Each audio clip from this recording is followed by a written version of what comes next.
ಒಳ್ಳೆಯ ಯೋಚನೆ, ಒಳ್ಳೆಯ ಕಾರ್ಯ, ಒಳ್ಳೆಯ ಸಂಕಲ್ಪ, ಒಳ್ಳೆಯ ದೃಷ್ಟಿಯಾಗಿರ್ಬೇಕು. ಅಷ್ಟಾಂಗ ಅವುಗಳನ್ನು ನಾವು ಮಾಡಲಿಲ್ಲ ಅಂತಂದ್ರೆ ನಮ್ಗೆ ದುಃಖನೇ ಬರಲಾಗ್ತದ. ಏನ್ ಹೇಳ್ತಾರ, ಅಷ್ಟಾಂಗ ಮಾರ್ಗಗಳನ್ನು ನಾವು ಪಾಲಿಸಿದ್ರೆ ನಮ್ಮ ಜೀವನದಲ್ಲಿ ದುಃಖವೇ ಬರುವುದಿಲ್ಲ ಅಂತ ಹೇಳಿ ಯಾರು ಹೇಳ್ತಾರ? ಗೌತಮ ಬುದ್ಧರು.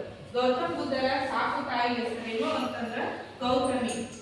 ಅವರ ತಾಯಿ ಹೆಸರೇನಂದ್ರ ಗೌತಮಿ ಆಗಿರ್ತದ.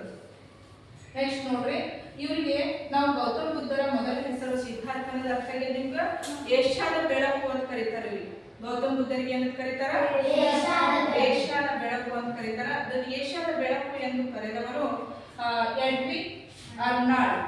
ಏಷ್ಯಾದ ಬೆಳಕು ಅಂತ ಕರೆದವರು ಯಾರು? ಅರ್ನಾಲ್ಡ್ ಅಂತ ಕರೀತಾರೆ.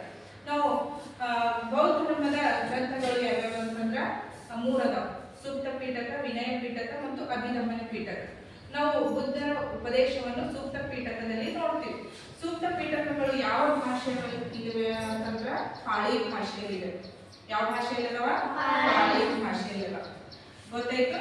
ಬೌದ್ಧ ಧರ್ಮದ 2 ಪಂಗಡಗಳನ್ನು ನೋಡ್ಬೇಕು ನೀವು. ಅದರ ಪಂಗಡಗಳು 2: ಹೀನಾಯಾನ, ಮಹಾಯಾನ.